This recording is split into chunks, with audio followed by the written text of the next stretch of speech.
I've been studying the media extremely carefully for maybe 17 years, looking at the messages in the media, looking what the agenda is. And this includes Hollywood films, TV programs, adverts, cartoons, magazines, books, children's video games. I've been studying the media very, very carefully for over 15 years and seeing what messages the media is putting out and seeing if there's any kind of pattern or theme. And you can see that the media now is being very much harnessed by the forces of darkness, the forces of evil, those who have bad intentions, those who want to be in control of humanity, who want humanity to be weak and vulnerable and kind of on its knees, are using the media to spread fear like never before. And as I say, I've been watching the media very, very closely, and never before in the last 2 years, I have seen a dramatic acceleration in the darkness of the messages being put out via the media, especially in Hollywood films and TV programs. So much intensely dark information. And one really notable one really notable example of this is how Satanism is specifically being marketed now via the mainstream media, not just to adults, but to young children.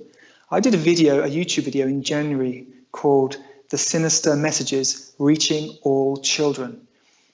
And, you know, the information that came to me for that video blew my mind. It's basically just a video of loads of different TV programs that are on mainstream TV, loads of different films, loads of different children's TV programs, loads of different children's games, all of which are specifically promoting Satanism. Now that might sound extreme to many people, that the media is promoting Satanism to young children, but if you saw the video, it's on my YouTube channel. It was posted in January. If you saw the video, you'll realize that this is actually happening. Satanism is being sold to young children and to older children as well, but specifically to young children, especially to young girls. And there's a reason for this. And this kind of opens up a whole nother, you could say, a can of worms, if you want to say it like that. But getting into this this aspect of things will lead me to the Antichrist and lead me to the anti-Christian agenda, or the Antichrist agenda, which is essentially to spread darkness and for people to embrace darkness. Now, the best example I can give you of people embracing darkness, or a society embracing darkness or embracing evil, is what happened in Nazi Germany. So obviously in the late 1920s, 1930s, when Hitler came to power, he was super popular. You know, everyone loved him. He was offering a new way, a new start for Germany. He was offering hope and massive change. People were, you know, very deflated, and he came along with this enthusiasm and passion and offered great change.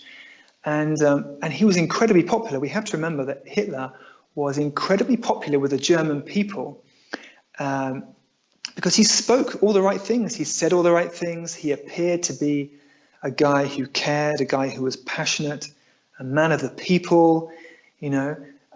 All these are qualities of the Antichrist, which I'll get onto in a moment. But Hitler was such a popular man, and he put a lot of energy into indoctrinating the children. And one of his most notable quotes regarding this is, "He alone who owns the youth gains the future. He alone who owns the youth gains the future." So he was, from the early 1920s, when he got into power, his focus was putting out messages to the young people, indoctrinating the young people from a young age so that they would grow up thinking like he did. So they would grow up year after year, getting more and more strong messages. So they would grow up with the belief system that he wanted them to have. So he obviously had this evil and dark agenda to kill millions of people and to get rid of the Jews from Germany. And he knew he had that agenda, and he knew he needed people. He knew he needed millions of people to help him do that. And so he started indoctrinating the young people from a very young age and putting out anti-Jewish messages and basically creating anti-Jewish sentiment in the hearts of all these people, because you can't really do that in the older people because they know who they are, they know their values, they know their belief system. So if Hitler comes into Germany, he's not going to waste too much energy on trying to indoctrinate, people over the age of 30, because they know what's right and wrong, and they know what's, they know what's good and what's not good. So he focused on indoctrinating the young people so that they would grow up in 10, 15 years as his army, who believed what he believed and who felt the same way he did, who hated the Jews. And so obviously what unfolded in Nazi Germany was an act of evil on a society-wide level. A whole society embraced evil. Now, of course, I'm aware that there are probably millions and millions of people in Germany who thought what Hitler was doing was despicable.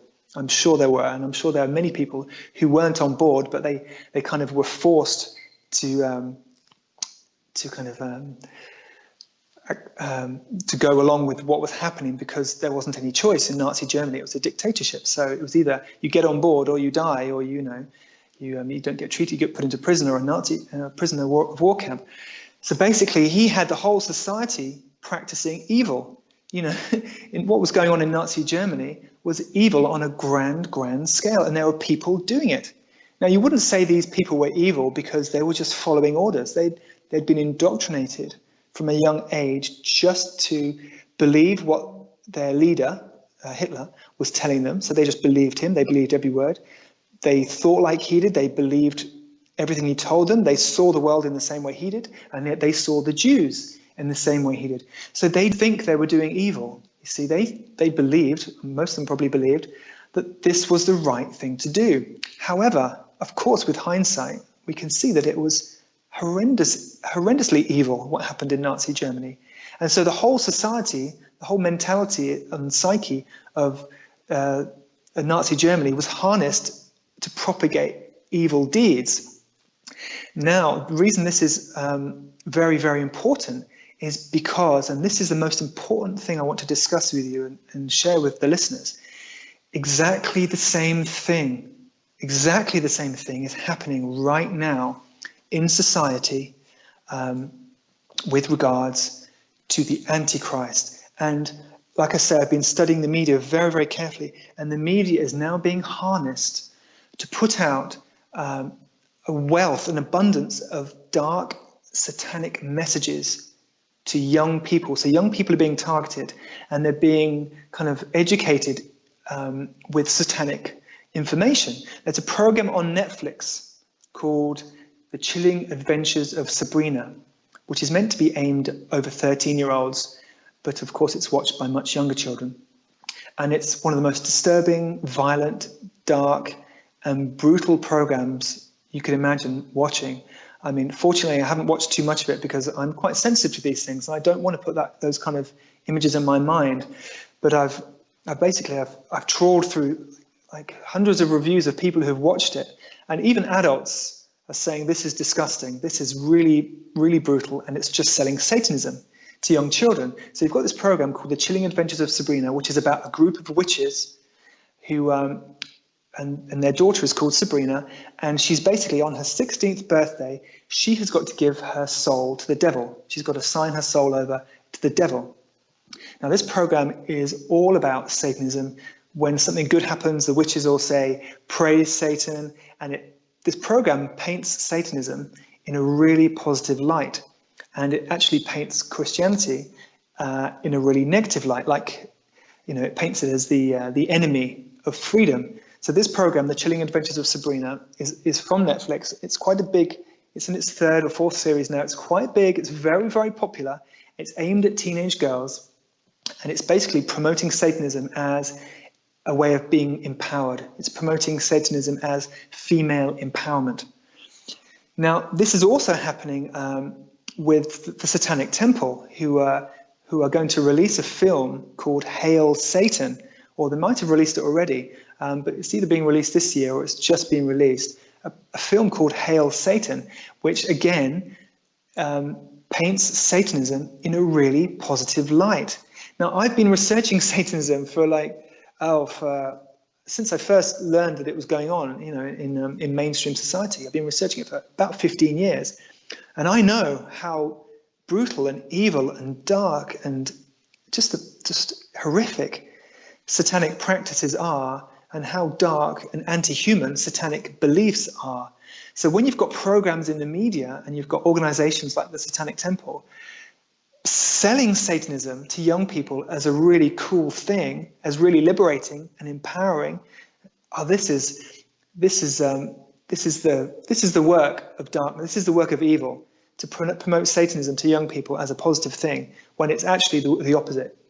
I've also done a little bit of research, and I've interviewed people about satanic ritual abuse, which is basically satanic practices are what Satanists do. Satanists have their spiritual practices, which basically involve human torture, human sacrifice, child abuse, and all these things. So the whole realm of Satanism is as dark as it gets. It doesn't get any darker than the satanic abuse and satanic beliefs. Yet in the mainstream media, there are so many examples. I can't list them all now, but I've made several videos. And if you look on my YouTube channel, there's a playlist called Evidence Videos, and there's a whole playlist of videos which show you the satanic messages being put out in children's media right now. And Netflix is the main perpetrator. There are so many dark programs on Netflix which are actively promoting Satanism to young children. And of course, we can't have this conversation without mentioning Billie Eilish phenomenon, because obviously Billie Eilish is possibly the #1 most famous singer in the world now, and of course she's extremely popular with teenage girls. I think most of her fan base between the age of 10 and 18, but obviously some of them are younger and some of them are older, but they worship her. I've made some videos about some of the really dark messages which are in Billie's songs and in her videos.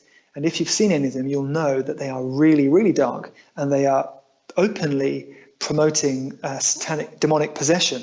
Like the video Bury a Friend openly portrays demonic possession throughout the whole video. And that's just the tip of the iceberg. There's so much satanic messages and imagery coming through her songs. And even in her song called All the Good Girls Go to Hell, the opening line is, "My Lucifer is lonely." So obviously it's satanic, it's Luciferian. And so the messages that Billie Eilish is putting out are reaching millions and millions of young girls, and she is popular beyond belief. I mean, her YouTube videos have reached billions and billions of views. I think she's got something like over 50 million followers on Instagram. But the interesting thing here is I've been making videos about the messages in Billie Eilish's songs and Billie Eilish's videos. I've been trying to warn young people, because I've got 4 children. One of them's 15, one of them's 11 years old, the other one's 9, and one of them is 6. I've got 4 children, and I'm very, very concerned about children. I mean, I've been working with children since I was a teenager, looking after kids. And so I care about children a great, great deal. So when I'm seeing the messages which are in kids' media actively promoting Satanism, and there are many, many examples, when I'm seeing these messages, I'm thinking of all these poor girls who are watching these programs, watching The Chilling Adventures of Sabrina, listening to all Billie Eilish's music very carefully and watching her videos, and what this is doing to them, what it's doing to their mind, what it's doing to their belief system, what it's doing to their view of what is right and what is wrong, is very, very serious. It's very serious, and it's not accidental. And this comes back to the Antichrist, which I will get onto in a second. But I just want to say this one thing, that I've been making videos trying to warn young people about these dark messages in Billie Eilish's songs, saying, look, watch out, these are really dark messages. She's singing about Satanism. Be careful. And the comments I've had on these videos, and I've been very careful not to be hateful, because I'm not a hateful person. I'm just a caring, concerned person. So I was very careful not to put any hateful comments about Billie Eilish. But the messages that I've got back from the Billie Eilish fans are, "Oh, Billie's wonderful. She's our queen. How can you hate on Billie? How can you say such hateful things towards Billie? She's not putting out satanic messages. She's just expressing herself." And so this is what really concerns me, is that millions and millions of children, they are absorbing these very, very dark satanic messages, not just from Billie, but from so many other pop singers. There's so much Satanism in the pop industry now, it's beyond belief. And of course, in Hollywood and in TV programs, there's so much of it. But the young people, they don't seem to realize they're being sold Satanism. They're kind of absorbing it and thinking, oh, this is kind of cool, this is kind of interesting. The darkness is appealing. And this is a specific and intentional agenda in the media and by the powers that kind of have the media in their hands, is to sell darkness as appealing, to make it seem kind of mysterious and exciting. So young people, they turn away from goodness, and so the media wants to paint goodness and purity as a bad thing. You don't want to be pure, you don't want to have a pure heart, because a pure heart is boring, or it's whatever, it's very negative. You want a dark heart, you want a heart which likes the darkness, which wants to do evil things, which wants to do bad things. And so these messages across the board that darkness is good and you should embrace the darkness. Again, a lot of examples of this are in my YouTube videos. It's hard to remember them off the top of my head. But if you go to the top 10, here's a little experiment you can do. Go to the top 10 in America or in the UK, the top 10 pop songs. Okay, and look at each pop song and go onto Google and read the lyrics for each of the songs in the top 10. And you'll see exactly what I mean. They're singing about darkness, they're singing about misery, they're singing about hopelessness, they're singing about pessimism, they're singing about fear, and they're singing about evil. And there's songs which specifically speak about demons. It's just kind of exploded. In the last 2 years, the degree to which the media is promoting darkness and pessimism and evil and selling this to young kids as interesting and exciting, it's everywhere. Excuse me, deep breath, because I know I've been saying a lot on this subject, but it's really crucial to understand what's going on right now, because I told you that Hitler was indoctrinating the young people. Hitler was specifically indoctrinating the young people because he knew that was how he would succeed in his agenda to kill millions and millions of Jews, to create a generation of people, of young people, who didn't like the Jews, who hated the Jews, who thought Germany would be better off without the Jews. Okay, so this is where it all comes together. The Antichrist, who is mentioned in the Bible, but I've seen the Antichrist agenda in the media for many, many years, even before I was interested in reading the Bible. The Antichrist does not have, like Hitler did, an anti-Jewish agenda. The Antichrist, of course, staying true to his name, has an anti-Christian agenda. So if you can imagine what happened in Nazi Germany, now this takes a bit of a stretch of imagination, but this is the agenda. If you can imagine what happened in Nazi Germany with the Jews, happening on a global scale, but not with the Jews, with the Christians. If you can imagine Christian persecution, worldwide Christian persecution, and similar things to what happened to the Jews, happening all around the world, and with the Christians being painted as the bad guys, with the Christians being painted as the enemies of tolerance, the enemies of freedom, the enemies of inclusiveness. And we're seeing this, if you've been watching the media carefully over the past 4 or 5 years, you can see that the Christians are very much being painted as intolerant because of course in the Bible it says that homosexuality is a sin. Then that's really been focused on as a key part of Christianity. And so with the whole LGBTQ, with the whole LTG, I can't remember the letters, LGBTQ agenda growing, with the whole popularity of, I'm not sure if popularity is the right word, but with the LGBTQ movement getting stronger and stronger and stronger, then more and more the Christians are being painted as the enemies of a tolerant society, the enemies of freedom, the enemies of an inclusive society. And so this is the agenda. I'll lay out the agenda for you specifically, step by step, because it's very specific. It's not just unfolding randomly. It's been orchestrated, and it's being it's being brought in to society step by step. And the ultimate agenda is to get the whole, millions and millions of people, or the whole of society, seeing Christianity as something really bad, something which is very detrimental to our society, something that society would be better off without. So that's exactly what happened in Nazi Germany. You know, Hitler persuaded people that the society would be better off without Jewish people and the Jewish religion.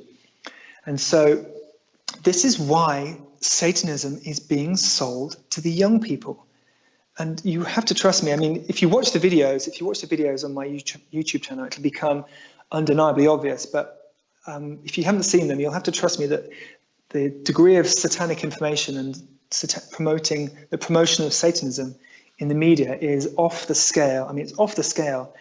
And so the reason young people are being targeted with Satanism is because Satanism directly opposes Christianity. Satanism is the anti-Christian religion. So Satanists now are calling themselves a religion, and they believe they should have the same rights as any religion out there. They should have the right to practice their practices, which, by the way, are extremely dark, but they pretend, the satanic groups pretend that they don't really practice any dark satanic practices, and they don't really believe in a real Satan. I mean, that's what they say, because of course they're not going to admit openly to the world that they worship the devil, because that brings up all the practices, all the darker things that are associated with devil worship. So no society really wants devil worship to flourish. So they don't admit that they worship the devil. They just say, we just believe in freedom. We just believe in supporting, oppressed people. We believe in human rights. So the Satanic Temple are promoting themselves as a human rights organization, and they're getting more and more popularity. But the demographic in society with whom they're becoming most popular is the young people. And that's intentional. They want the young people to be into Satanism. And this is why you've got programs like The Chilling Adventures of Sabrina on Netflix, which promotes and sells Satanism in a very positive light. This is why Billie Eilish has become a superstar, despite her videos and songs being unbelievably disturbing. I mean, the fact that nobody in the media, no prominent voice in the media has stood up and said, excuse me, but don't you think Billie's songs are a little bit dark? And don't you think her videos are a little bit unsuitable for teenage girls? Nobody has said that. But if you just watch a few videos, you'll be shocked. If you've never seen her videos, you'll be shocked how dark they are. But nobody's saying anything because there is a satanic agenda in the media. So not only is the media now spreading fear, which it's been doing for a long time, but now it's spreading intense fear, but it's specifically promoting Satanism to the younger generations. And this is across the board. It's selling it in video games. It's promoting Satanism in video games. It's promoting it in Lego.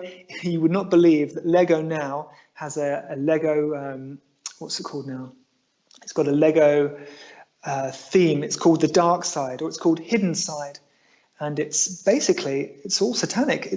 You would not believe that there would be satanic Lego would be used to sell Satanism to young people, but it's absolutely true that Lego are now promoting satanic imagery and satanic symbolism to young people via this hidden side, which they call it hidden side. And there's just countless other examples where Satanism has entered the mainstream.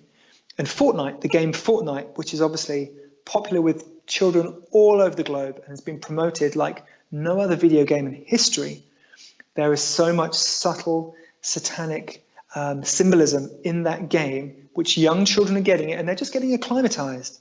So the whole point of this, the whole agenda, is to acclimatize young children and teenagers also just to the dark side, acclimatize them to this realm of the darkness, rather than get them seeking the light and seeking spiritual freedom and seeking divine inspiration, which of course is fantastic for young children to do and young people to do.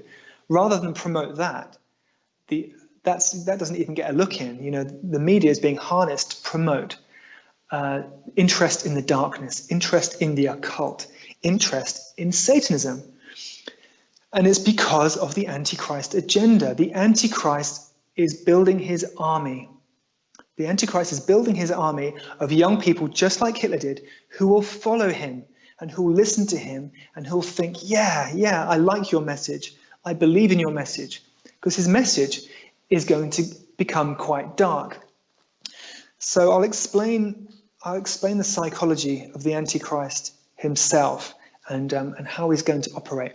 So basically, in the Bible, I mean, I'm not an expert on the Antichrist from the Bible. I'm an expert, you would say, on how it's unfolding in our society and how the media is being used and the psychology that's being implemented in society to get people ready for this Antichrist agenda.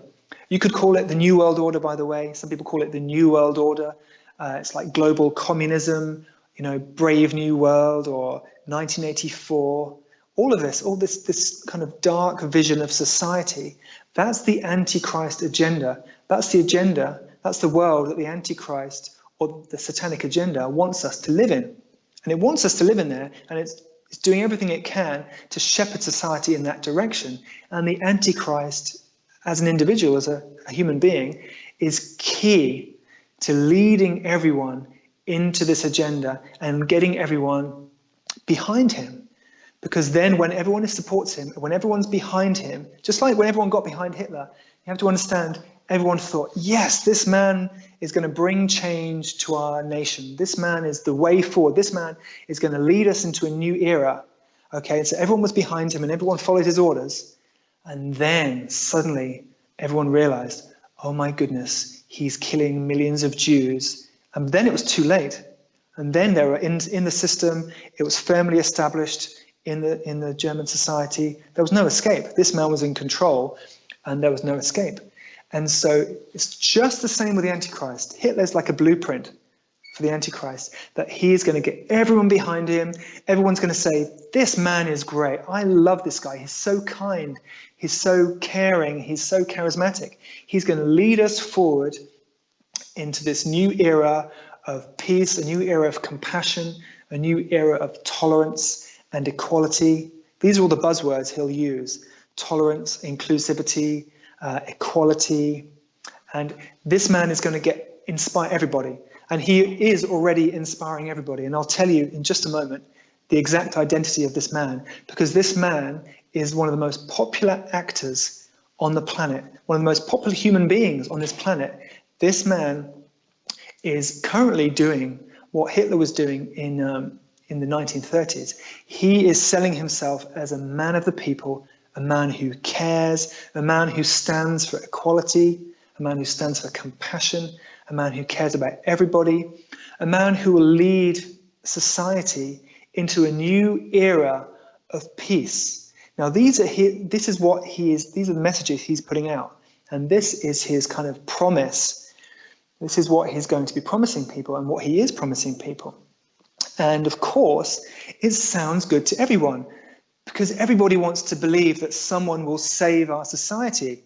When people are seeing what's happening with the pandemic and with, you know, the creeping in of communism or socialism and the loss of freedom and the rioting in America, everyone is thinking, oh my goodness, where is this all going? Where is this going to lead us? We need a savior. We need someone to stand up and lead this world in compassion and love, who's going to solve our problems, who's going to get rid of all the hatred and get rid of all the negativity. And so there's this great thirst now, just as there was in Nazi Germany, there's this great thirst, and the thirst is increasing. And it's going to increase more and more. So there's this great hunger for a new leader to emerge and lead the nation, and not only the American nation, because he's an American man, but lead the world into this new era of hope and optimism and tolerance and inclusivity and compassion. So I'm going to tell you who this guy is. Now, I just must warn you that he is the most popular man in the world. I think one of the most popular men in the world. He's the most popular Hollywood actor in the world. And many people are going to say, no way, this isn't possible. But let me just remind you, okay, first of all, let me just say that, that I know with 100% certainty that this is correct.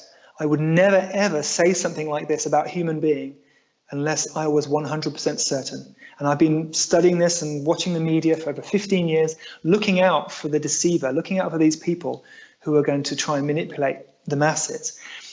And I've been watching this guy for 2 years now. And so I wouldn't say what I'm about to say without knowing with absolute certainty that he is the man, he is the Antichrist, he is the man who's going to stand up and suggest himself as their leader, the leader to take them into this new era of hope and peace.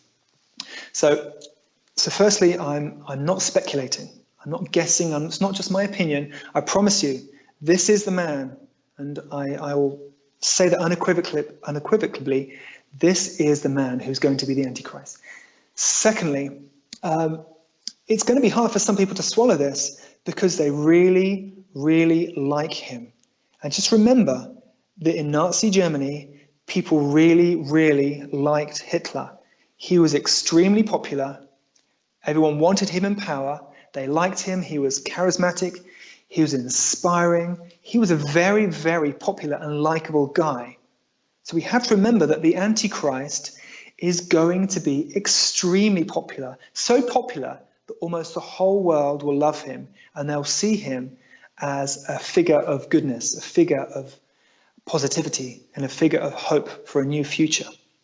So people aren't going to like hearing who it is, and I will probably, there'll probably be a lot of negativity towards me, or I'll become unpopular for saying this, and not because I hate this guy. I'm not a man of hate, and I'm not a man of anger.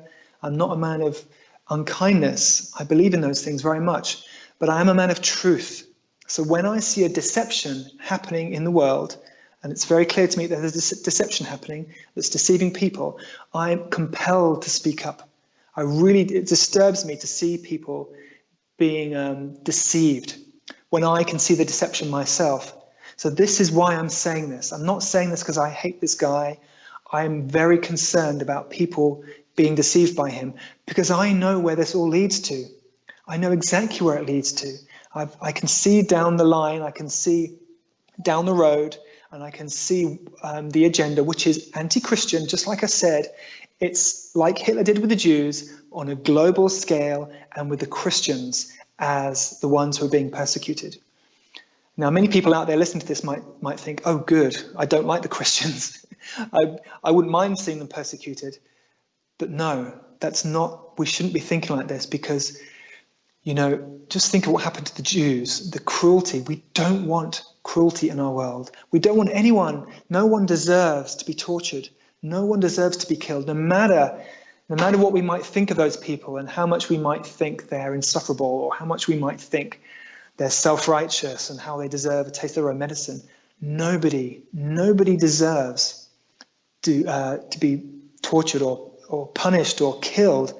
So we have to keep that in our mind when we hear about this anti-Christian agenda. We have to remember that nobody deserves that. Nobody deserves. It's horrible to live in a world where we justify cruelty to one demographic of society.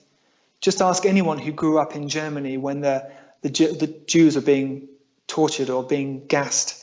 Ask them what it was like to witness that in their society. We don't want that. We don't want persecution of anybody, no matter what color their skin, no matter what their religious beliefs, no matter who they are, even if they're evil, like the Antichrist, even if they're evil, like the Satanists. I don't believe that it's right to persecute and torture and physically punish people. That's not the way. That's not the way of compassion. That's not the way of unconditional love. And I really firmly believe we should never make excuses for being cruel to other human beings or for other animals. We should never make excuses, because then we're opening the door to cruelty. So I believe it's really important that we have this very strict mental perspective where nobody deserves cruelty, no matter who they are, no matter what they've done. We don't want to live in an eye for an eye world, because as Gandhi said, an eye for an eye only leaves the whole world blind. So we want a different world. We want a world where there's no excuse for cruelty, no excuse, no matter people's religion, no matter what people have done, there's no excuse for cruelty. However, the anti-Christian agenda is going to ramp up. It's a process. It's not a sudden thing that's just going to happen tomorrow or next year. It's slowly, incrementally going to build and build to the point where people are going to be really resenting the Christian religion, really resenting the Christian people, and seeing them as the enemy, as I said earlier, to a free and tolerant society. Now, I'll just point out here, relating to this, that there are many examples of anti-Christian messages in popular culture, in films and in programs which are on TV. There are some specific and strong anti-Christian messages in some very well-known TV programs, and I'll tell you what they are. The first one is Handmaid's Tale, which I think is on Hulu. Now, you're probably familiar with that. It's very big and very popular. It's been in all the newspapers and being promoted very heavily. Now, I'm not going to comment on the program itself, but there is a very strong anti-Christian message. So that this program is being used to paint Christianity as really oppressive and to make young people think that if we continue along with a kind of a Judeo-Christian society, then this is what's going to happen. We're going to end up with this Handmaid's Tale dystopia. If we let the Christians carry on being in charge, then this is what's going to happen. And if you've seen The Handmaid's Tale, you know that it's pretty dark. So that's one example of a television program which is being used to propagate specifically anti-Christian messages. And of course, many people may think that some of those messages are accurate, that the church, the Christian religion, does do some negative things. But when you paint an entire religion as being kind of anti-human and oppressive, and sell that view to a whole generation of people, then that's really dangerous. That's propaganda. That is propaganda, and there is so much propaganda in the mainstream media now. So The Handmaid's Tale is one prominent example. Another example is, let me see now, in The Watchmen, which was on HBO. So again, just like in The Handmaid's Tale, the bad guys in The Watchmen are Christians. So this is just a subtle thing, that the bad guys, we're seeing more and more that the bad guys are Christians in programs. Another example is Hunters with Al Pacino. And again, it's, in that program, you see that it's connecting Christianity with white supremacy. And this is another thing that's happening in the media, is that young people, under 20-year-olds, I would say, are being taught that white supremacy and Christianity kind of go hand in hand. And so this is a very, very, it's totally untrue, of course, but it's also very dangerous to connect this very, very horrible belief system, which is white supremacism, to connect that with Christianity. And I know the Christian religion. I wouldn't say I'm a devout Christian. I am a born-again Christian, and I know lots and lots of Christians. But I'm not a typical Christian. As I mentioned at the beginning, I'm a very unconventional Christian.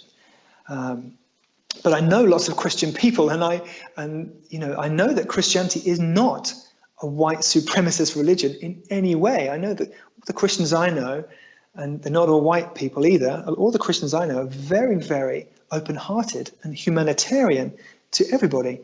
But the media is connecting white supremacy with Christianity, and it's important to notice this. Because if you don't notice it, it might subtly be implanted in your mind that you connect, that you kind of take on board this belief system that Christianity and white supremacy are connected and they go hand in hand, which they don't. But the media is trying to get young people to connect white supremacy with Christianity. And as you can see in society right now with the whole Black Lives Matter movement, that the kind of the racists and the white supremacists are, you might say, they're public enemy number one. They're being perceived as public enemy number one because of the cruelty and injustice that African American people have been experiencing. So because the white supremacists and the racists are seems to be at the moment their public enemy number one, for good reason, of course, because we don't want white supremacy and we don't want racism in our world. But because that's so prevalent right now, and because they are, as I said, there's so much kind of anger towards those people, towards the racists and the white supremacists. If you then connect that with Christianity, if you connect racism with Christianity and white supremacism with Christianity, then you're channeling the anger of people towards Christianity. So this is like a psychological manipulation that's happening via the media. At the moment, it's very subtle. I'm seeing it everywhere, and I've seen it for a couple of years. But it's very subtle that people's anger towards racism and towards intolerance is now being subtly channeled towards Christianity, like it's part of the problem, if that makes sense. Because we know what the solution is. The solution, apparently, we're being told, is inclusivity and tolerance and equality. So those are the solutions. So what's the problem? Well, the problem is anything which stands in the way of that solution. And Christianity is being included very subtly as part of the problem. And this is the Antichrist agenda. This is because, obviously, the agenda is to persecute and to wipe out. Ideally, if this was to be completely successful, the ideal is to wipe out Christianity. Because Satanism hates Christianity. Satanism is diametrically opposed to everything that Christianity stands for. So Satanism hates goodness. It hates kindness. It hates love. Satanism hates purity of heart. This is why so many satanic practices are about defiling the heart, defiling the human body, defiling your humanity as an entire thing, because Satanism hates everything that Christianity stands for. It hates goodness. It hates the goodness that people have in their heart. It hates purity. It hates anything you associate with Christianity in a positive light. We can all think of positive attributes of Christianity, that it teaches us to love our neighbor. It teaches us to help the downtrodden. It teaches us to be compassionate. It teaches us all the things that Jesus embodied. If you imagine Jesus as a human being and all the things that he demonstrated, that he acted out, that we've learned about, Christianity is about those things. Of course, it's become very muddied and very tainted by a lot of other stuff. But if you just come back to Jesus as a human being, what he did and what he stood for and what his message was, well, that's Christianity. That's the essence of Christianity. It's about being a good, kind, pure-hearted person who cares for everyone without exception. Now, Satanism is the opposite. It hates those things. It hates everything that Jesus stands for.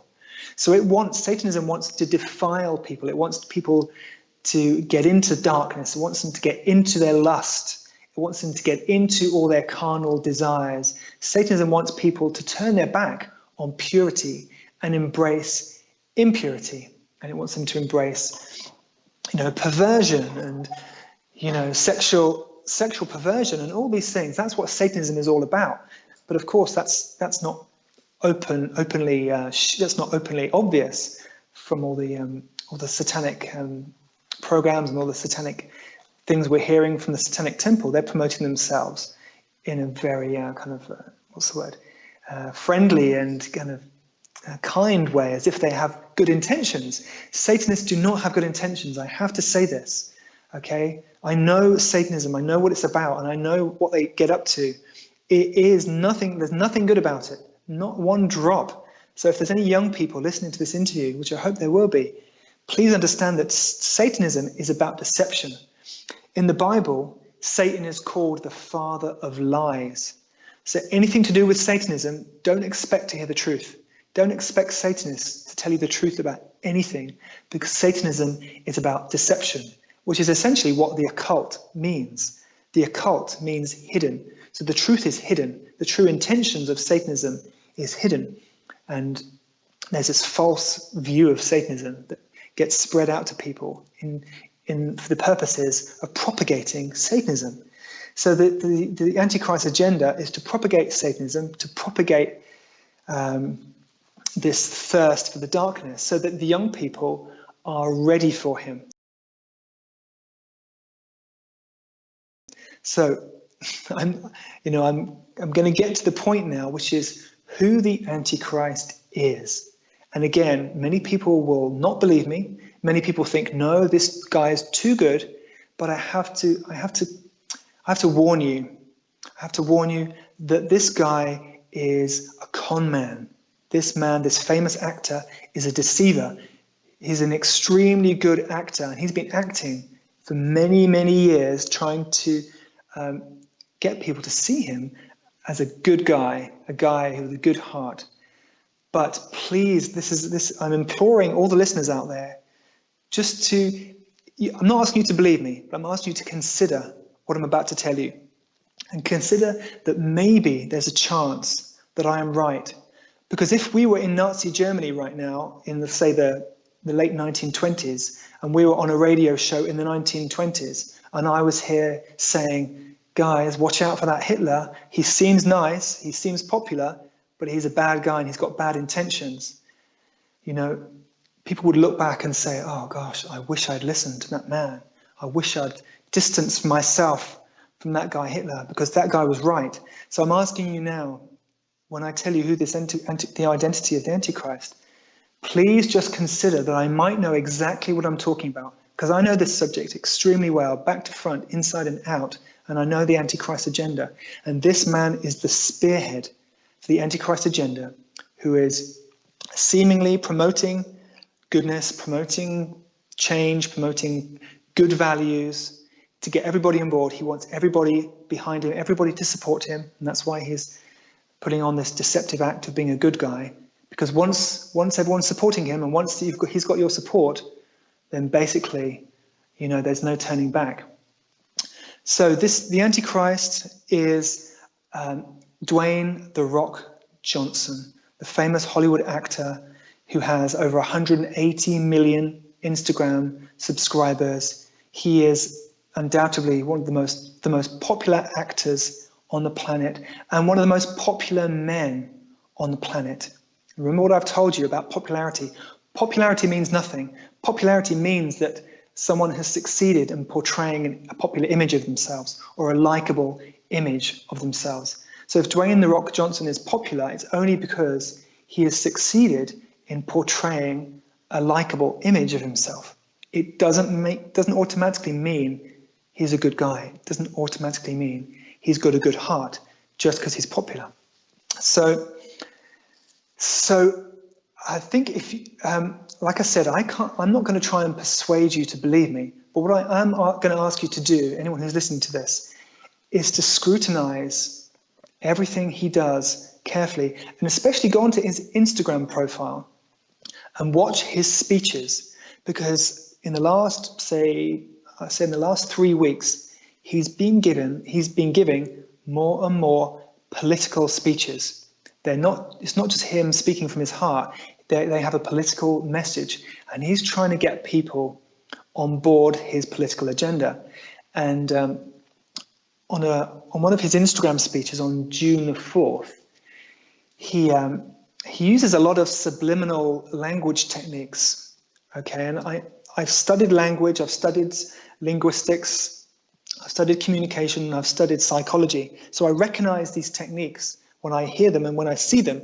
And he is using, in his Instagram videos, which are political speeches, he is using linguistic manipulation techniques to kind of promote himself as the next leader. So you may have heard this in the news, that people are saying, we want Dwayne Johnson to be our next president. He's the leader we're all looking for. He's the man who's going to lead our country into an era of hope and an era of peace and equality. So he's using all the buzzwords. He's using all the political buzzwords to sound like he's the solution. He wants everyone to think that he is the leader who's going to make a difference, who's going to make the world a different place, who's going to lead them into this new world of equality and fairness and hope. So we have to remember, firstly, he is an actor. Okay, so when actors go into Hollywood, We have to be when Hollywood actors go into politics, we have to be extremely, extremely careful because they are trained in deception. An actor is trained in deception. And politicians, well, we all know what politicians are like. Deception is like their middle name. They're only interested in getting popularity, in getting power. And now Dwayne Johnson has been indirectly suggesting to everybody that he might be their new leader. He might be the man to make the change that America needs and to lead them out of this time of conflict and turbulence into this new age of peace. And it was unbelievable. I watched this video on June the 4th on his Instagram profile, and he was saying, you need a leader who will step forward and say to you, I care about you. I am the man. I love you. I'm going to make a difference. I won't rest until into my last breath, until I make this country great. Blah, blah, blah. Typical political rhetoric, which we've all heard time and time again. Well, it's all now spewing out of his mouth. And he's very cleverly using very clever language techniques, indirectly suggesting himself as the leader. And the comments, if you looked at the comments below that video, everyone is desperate for him to be the next president of the United States. And you can look at them for yourself, and you can look at his videos, and you can see that this man, the people are desperate for him to be their new leader. Now, of course, none of this proves that he's the Antichrist, and I can't prove to you that he's the Antichrist. What I can do is ask you to watch everything he says, every speech he makes on his Instagram profile, and analyze them to see if he is being genuine or if he is acting. So I believe that every human being is capable of recognizing genuine behavior and capable of recognizing acting of false behavior. I think there's something in every human being who, if they look carefully and look with a skeptical eye, I believe that people will be able to recognize if this man is being genuine or if he's acting. Now, I know he's acting. I know he is. And I've seen the political messages that he's subtly weaving into his speeches. And I made a video, and I think the best thing, if people are like, okay, well, you've told me that The Rock is the Antichrist, I'd like to see a bit of proof. Well, I made a video which has all the best proof. It's very difficult to put the proof into words because it's things that are in the media, it's things he's involved with, it's things he's said, and it's best you look at this video I've made. It's called, what's it called now? Well, I think hopefully at the end of this talk we can put my YouTube channel up. I'll be brave and I'll tell you that I'm so absolutely certain that he is the Antichrist that I actually made a website with all the information on it, all the evidence on it. And there's a lot of evidence, by the way. It's very difficult for me to explain it on this radio show because a lot of it's visual and a lot of it is, it has to be put together. When you put it all together like a jigsaw puzzle, you put all the pieces together and then the actual picture becomes obvious. Now, it's very difficult for me to give you all those pieces verbally on a radio show for it to be clear enough and obvious enough that he is the man. But I promise you, if you look at all the evidence and put all these jigsaw pieces together and see them all together, then I think it will be obvious to you that he is the Antichrist. He is the man who's going to be fulfilling this prophecy. So the website I've put together with all the evidence is called therockantichrist.com. So it's www.therockantichrist.com. And hopefully we can maybe put that link in the video or at the end of the video, or so people can see it. But I have to make it clear, I haven't got an agenda to paint this guy in a bad light. I haven't got an agenda to spread hate or negativity. I'm not about negativity. If you look at my website and all the work I've done over the past 20 years, I'm very much about spreading positive energy and spreading love and spreading joy and spreading faith and spreading healing. This is what I'm all about. So I'm not interested in kind of giving him a bad name. I'm interested in truth. And so the only reason I'm sharing this information with everybody right now is because I know it's true. I know without a shadow of a doubt that Dwayne "The Rock" Johnson is the Antichrist. And so this is why I've made this website, therockantichrist.com, so that other people can open their eyes. I'm very concerned. In fact, I'm deeply concerned at the degree to which so many people love him and worship him. Because it's prophesied in the Bible that the Antichrist will be worshipped and that people will adore him, and he'll just have people, kind of falling at his feet, doing whatever he wants because they think he is almost a god. They think he's just so wonderful. He's their savior. And I'm very concerned about how many people, and I look at the comments on his videos, which to me are just blatant performances. His videos are blatant performances, political performances with subtle hidden messages in them. And I look at the comments and how many people love him and how many people think he is the solution and how many people want him to be their leader. And I'm very worried. So if you're one of those people, who loves The Rock, loves Dwayne Johnson, thinks he's a good guy, well, I'm not hating on him and I'm not trying to paint him as a figure of hate. I'm just asking you, be aware. Please don't be deceived. I just don't want you to be deceived. I care about you. So I'm talking to the people who are listening now. I care about you not being deceived. Okay, I care about children not being deceived. And I care about where the Antichrist agenda will go, because it will unfold. I can guarantee that the Antichrist agenda will continue to unfold.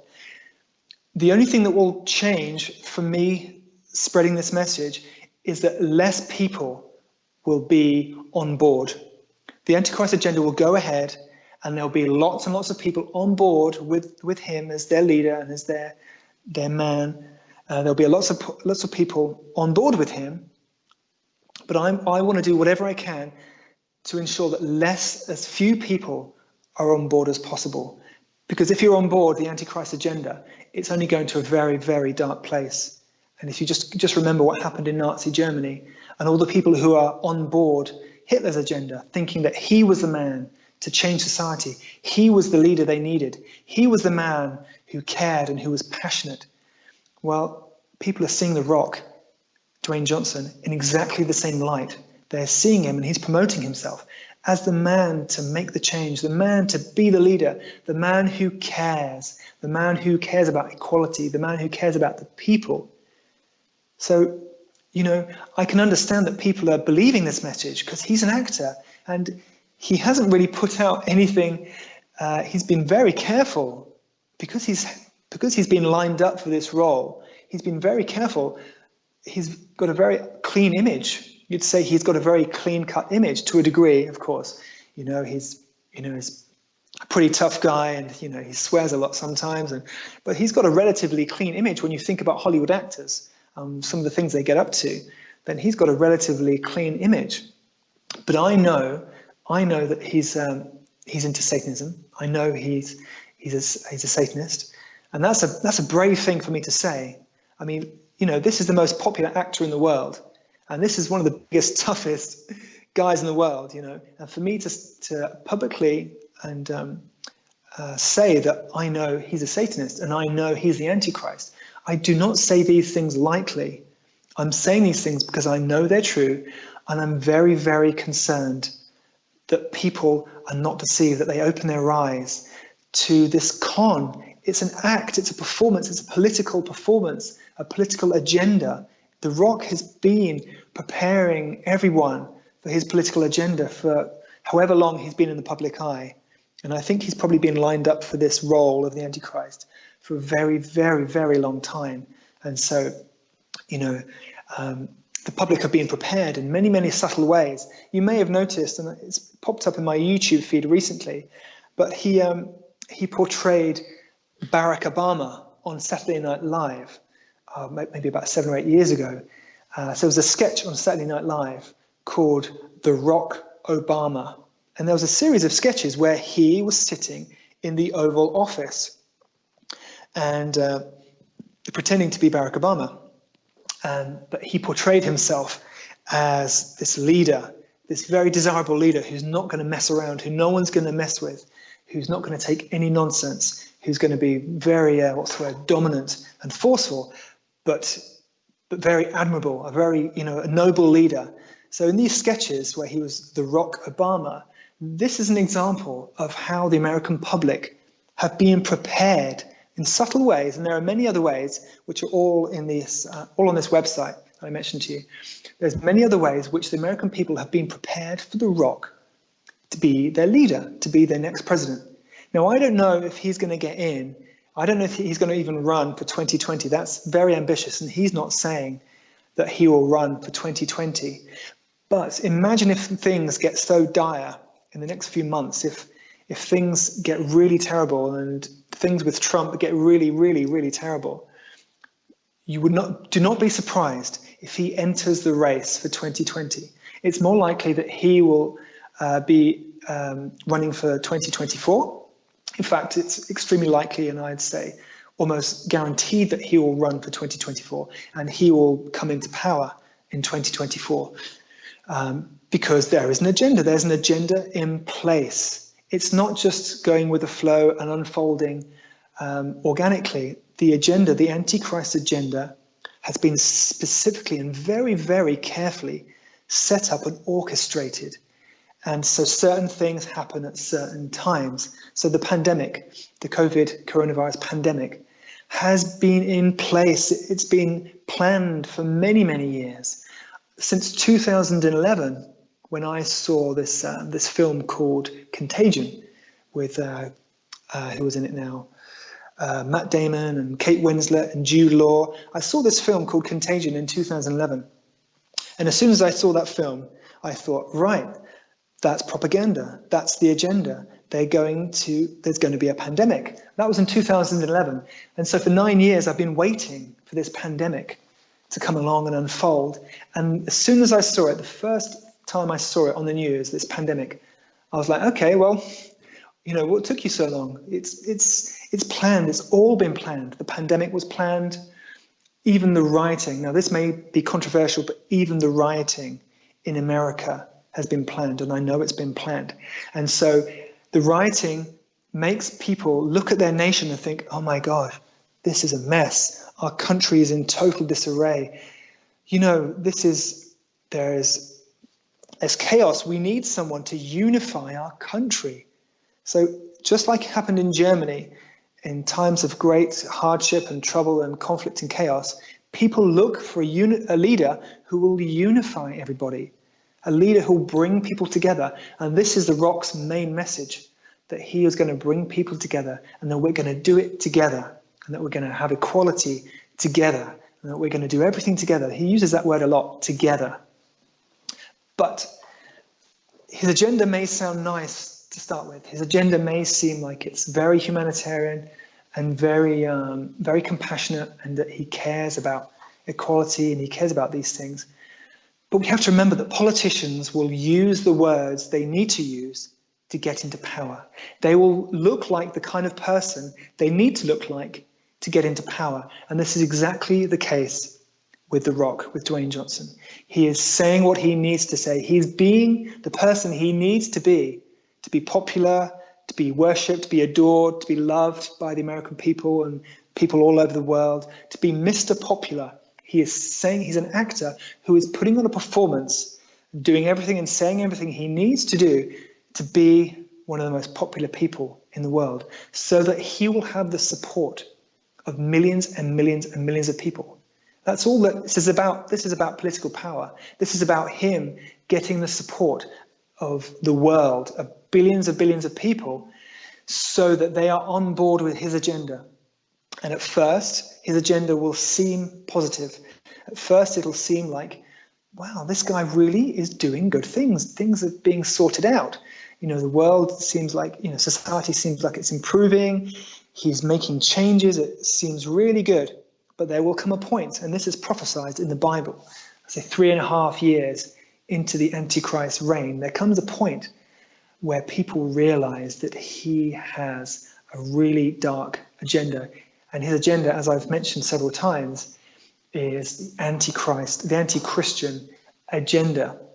So there'll come a point where people will realize what his true agenda is, but it'll be too late. Just like it was too late in Nazi Germany when Hitler started rounding up the Jews, it'll be too late when Dwayne Johnson has got millions and millions of people behind him. He's got his army.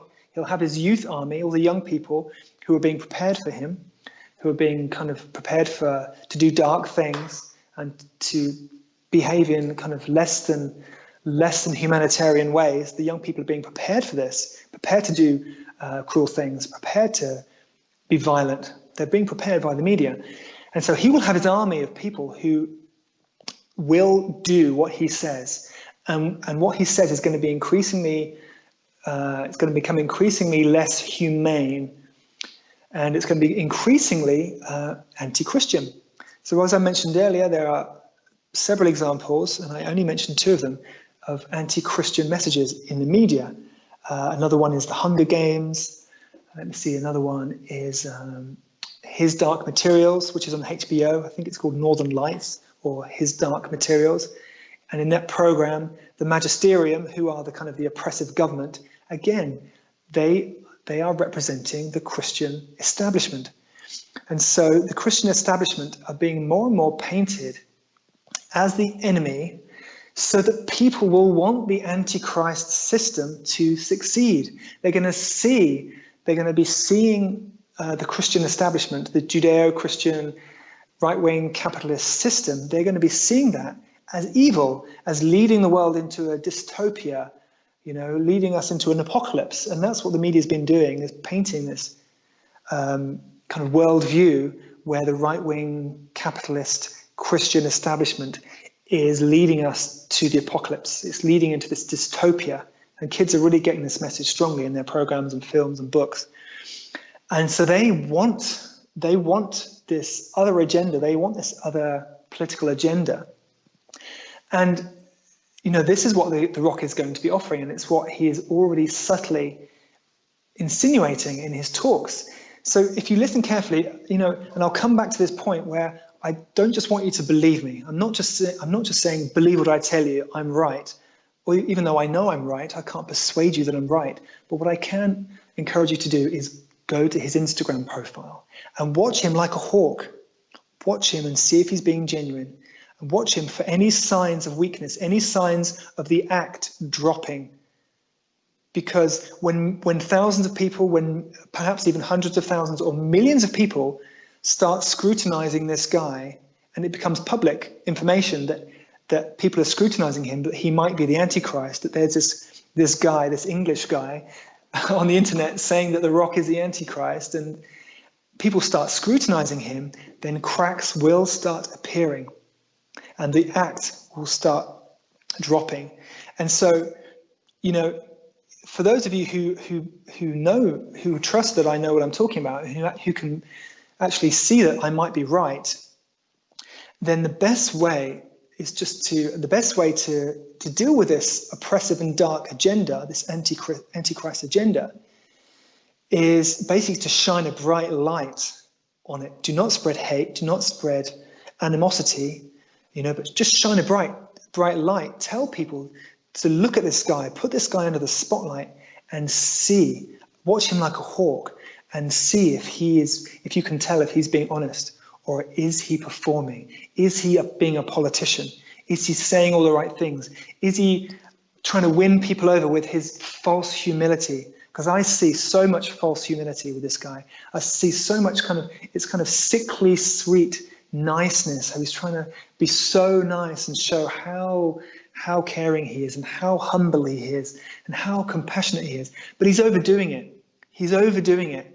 And for me, he's shooting himself in the foot because he's overdoing it, and it's becoming more and more obvious that he's acting and he's got a political agenda, and he's just speaking politician speak, political talk.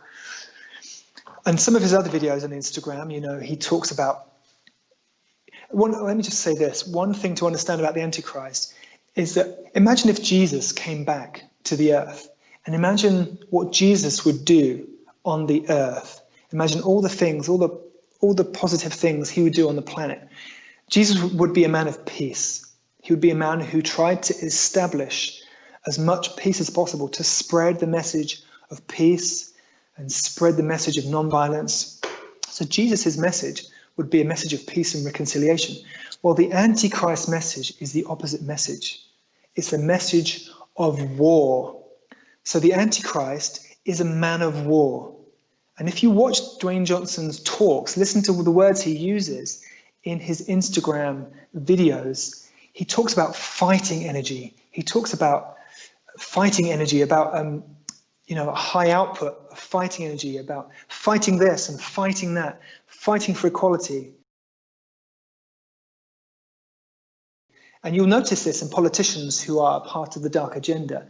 They talk about fighting inequality and fighting injustice and fighting oppression.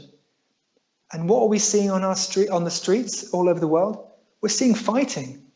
Because this is political speech. This is what politicians do when they cleverly want to generate more conflict so they can have more political power.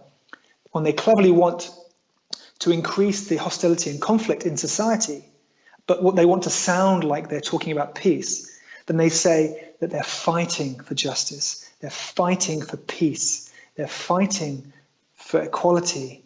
You cannot fight for peace. You cannot fight. If you justify fighting, you will only increase the anger and the hostility and the animosity in the people. You cannot tell people to fight for justice and peace and equality and expect things to improve in society, because you won't. Because politicians, they tell you what the ideal is. They tell you this is where we're heading. This is what we want. We want this world of peace. We want this world of justice. And then they tell you we've got to fight for it. And this is why we never get there. Because people think they have to fight to get to this world of peace, to get to this world of justice, a world of compassion, a world of tolerance. They think they have to fight for it. And so what the Antichrist will do, and is doing, is he's continuing to use this kind of fighting language about fighting for this, fighting for that. And what he's going to do, he's going to harness the anti-Christian sentiment, which is already in society and which is being kind of amplified via the media, via these programs I mentioned to you. And there's so many of them, but I just mentioned a few of them, by this anti-Christian sentiment, which is coming through the media and being aimed at young people. So he's going to amplify this animosity. So he's going to continue to talk about fighting, and he's going to point people to the scapegoat. So, we're fighting for justice. Well, who is it that's responsible for the injustice? We're fighting for peace. Who is it that's responsible? Who is it that's to blame for there being no peace? And we're fighting for equality. Who is it that's responsible for inequality? And so he directs people towards these people who are to blame and says, you've got to fight for it. You've got to fight. These are the people you've got to fight. If you want peace and you want equality and you want justice, these are the people you've got to fight, because they're the ones who are responsible for all the problems with society. These are the people who are responsible for the racism, the far right. These are the people who are responsible for inequality. These are the people who are responsible for oppression, the oppression of women. And it's them. They're the ones we've got to fight. And so he'll continue to use fighting language to feed this fighting mentality, because that's what the Antichrist will do. He will feed this mentality of war. And we cannot ever have a world of peace if we feed a mentality of war in the people of the planet, of the people in society. We need to feed a mentality of peace. We can't feed a mentality of war. We can't keep pointing towards the bad guys and saying they're the ones we've got to defeat. And that's what Hollywood movies have been doing for 30 years or 40 years or maybe longer, is saying that the good guys have got to beat the bad guys. They've got to defeat the bad guys. And so what we're seeing now in society and what's going to unfold is like a Hollywood script where the Antichrist subtly and very cleverly, and the media, direct us, point out to us who the bad guys are, Who's responsible for this unjust society? Who's responsible for the injustice and the animosity and the inequality? Who's responsible for all the problems that we have that we're trying to solve? Well, it's those guys over there, the bad guys, and it will be the Christians. I guarantee you, without any shadow of a doubt, it will be the Christians, because the Antichrist agenda is an anti-Christian agenda. That's why he is the Antichrist, because he stands for the opposite of Jesus. You know, there's all these people around the world wanting someone to save them, they can see which direction society is going in, and they're worrying, understandably, they're worrying for society, they're worried for the future.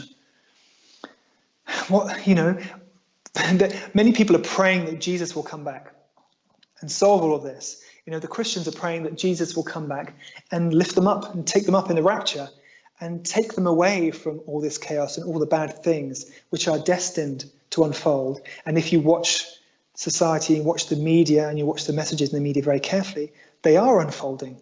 You know, there is a dark agenda unfolding. There is this dystopia, this 1984 style techno dystopia, techno-communism I call it. It is unfolding. And so lots of people are thinking, oh, we need help, we need a savior, you know, we need to be saved from all of this. And so, you know, a lot of people are looking to Jesus. They're looking to the skies and hoping that Jesus is going to come back and take them away. But the people who are not Christian, they're looking for a different savior. They're not expecting Jesus to come down on the clouds with great power and glory, and they're not even wanting that. They're wanting a man of the people. They're wanting a man to step forward, a normal human being to step forward, who's a leader like no other leader, who's going to not take any nonsense, and who's going to steer the entire world in the direction that everybody wants. Everybody wants a world of peace. Everybody wants a world without greed and corruption. Everybody wants a world without evil and cruelty. Everybody wants a world full of kindness, genuine kindness, and unconditional kindness and compassion and love, where no one is excluded, no one at all.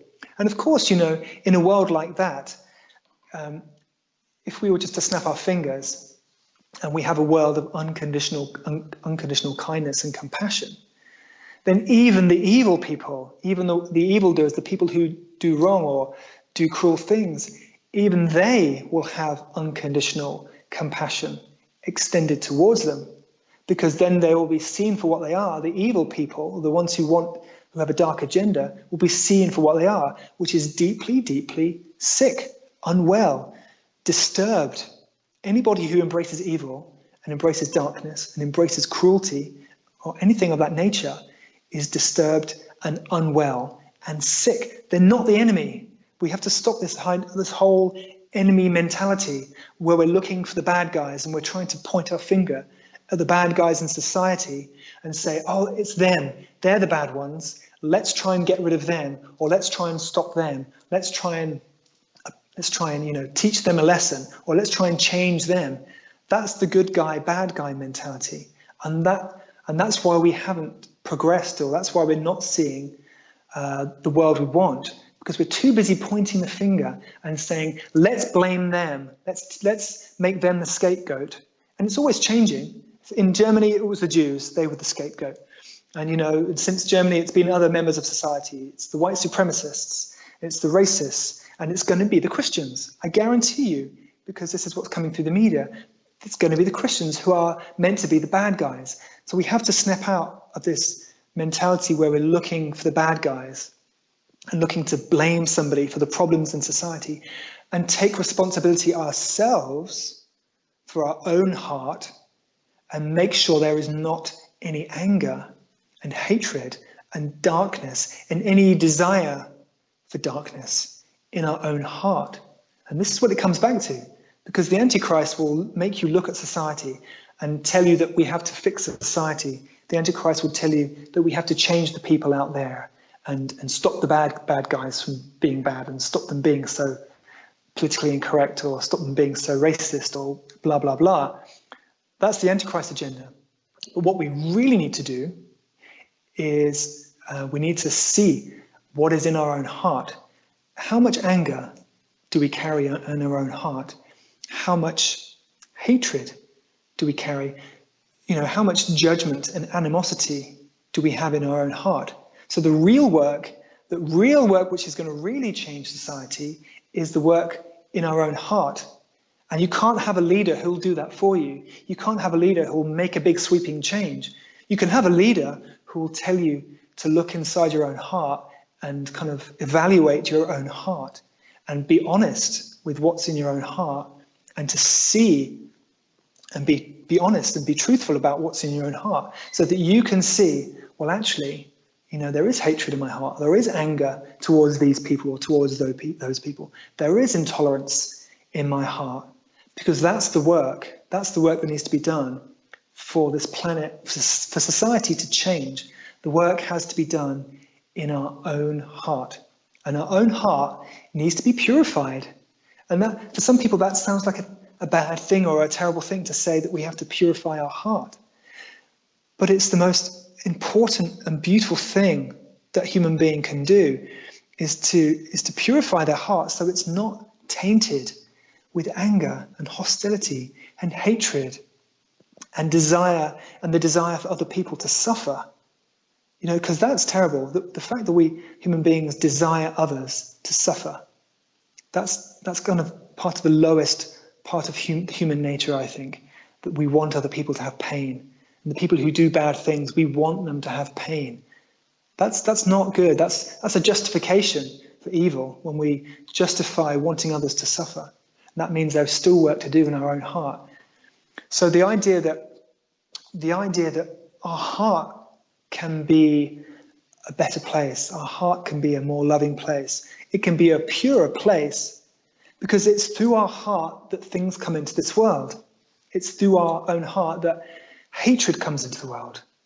Because imagine a whole world, 6 billion people or 7 billion people, and in the hearts of those people is not 1 ounce of hatred, and not 1 ounce of animosity, and not 1 ounce of hostility or greed. Well, of course, that would be beautiful. I mean, that would be indescribably beautiful.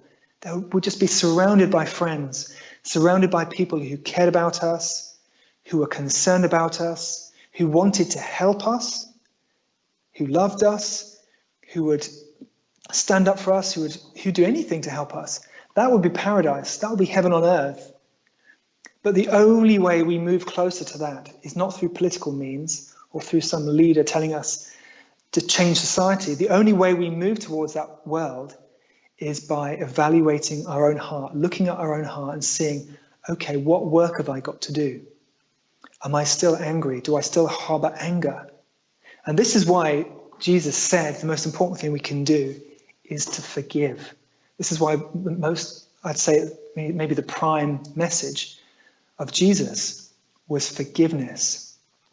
Because when we forgive people, we essentially dissolve the animosity in our heart. We dissolve the anger, we dissolve the bitterness, the resentment, all those qualities that we don't want in our world. We don't want resentment in our world.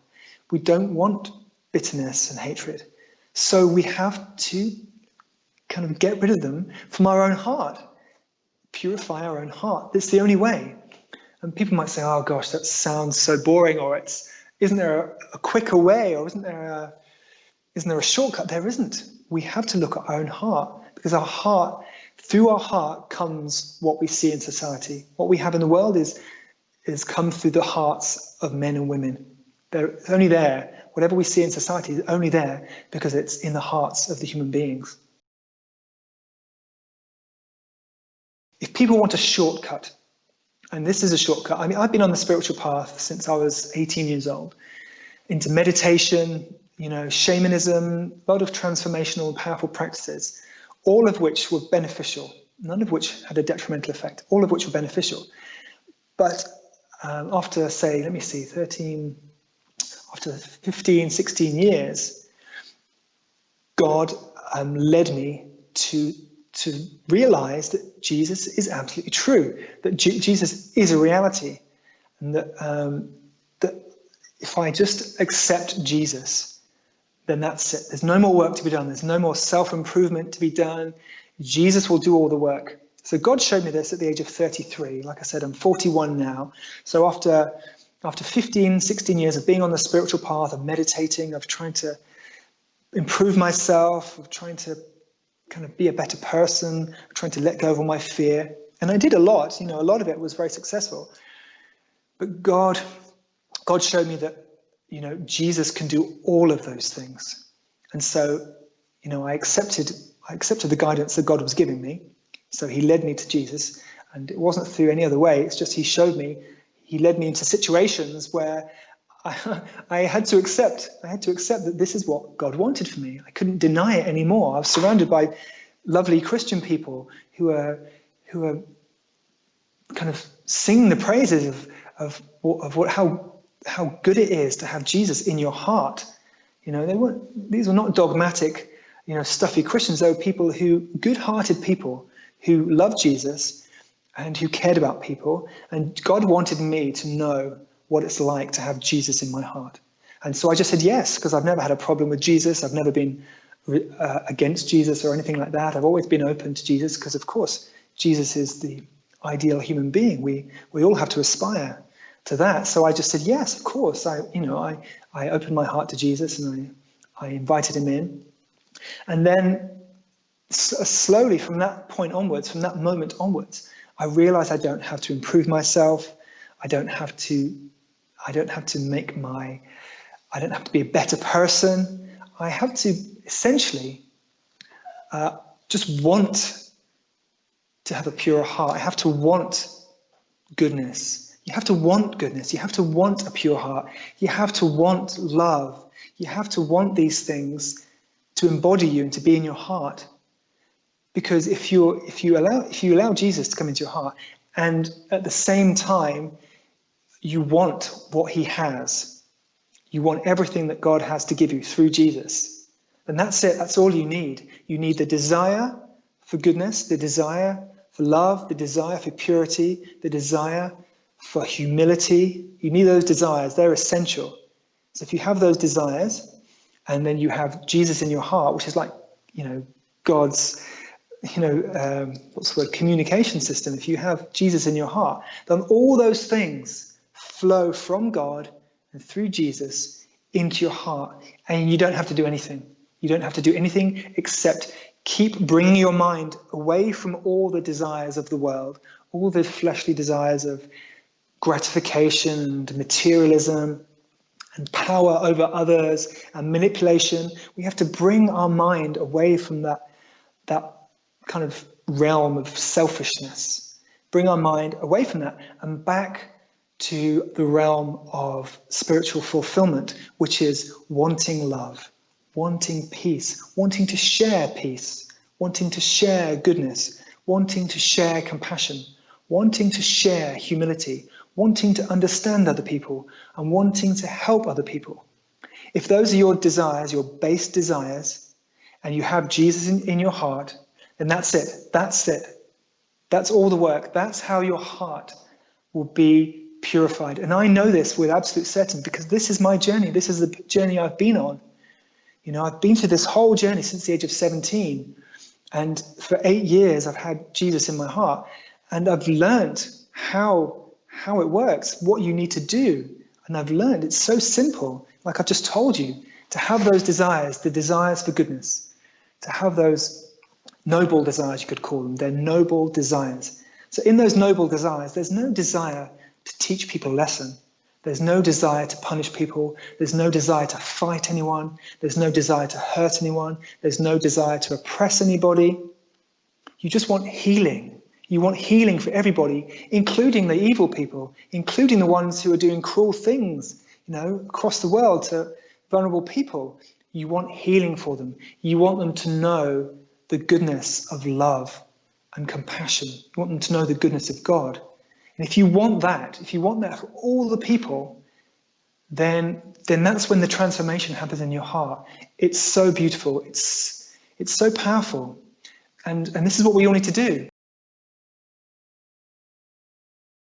We don't need to follow an outside leader. Beware of leaders out there who say, follow me. Beware of leaders and beware of the Antichrist and beware of The Rock, Dwayne Johnson, because it's the wrong way to change society. It's not going to work. It's a deception to lead people into darkness. If we go out there in the world trying to change things externally, we just go into darkness. If we go into our heart and we look into our heart and we ask for help with God, help from God, with our heart to make it a purer, more loving, more compassionate, more forgiving place, then that's where the transformation happens, and it can happen quickly. People underestimate the power of faith and trust. You know, for many people, the word faith, it's just like, oh, just believing in some story, or just believing in some idea about God, or it's just belief. But actually, faith, when you have faith in your life, then more light flows into your life.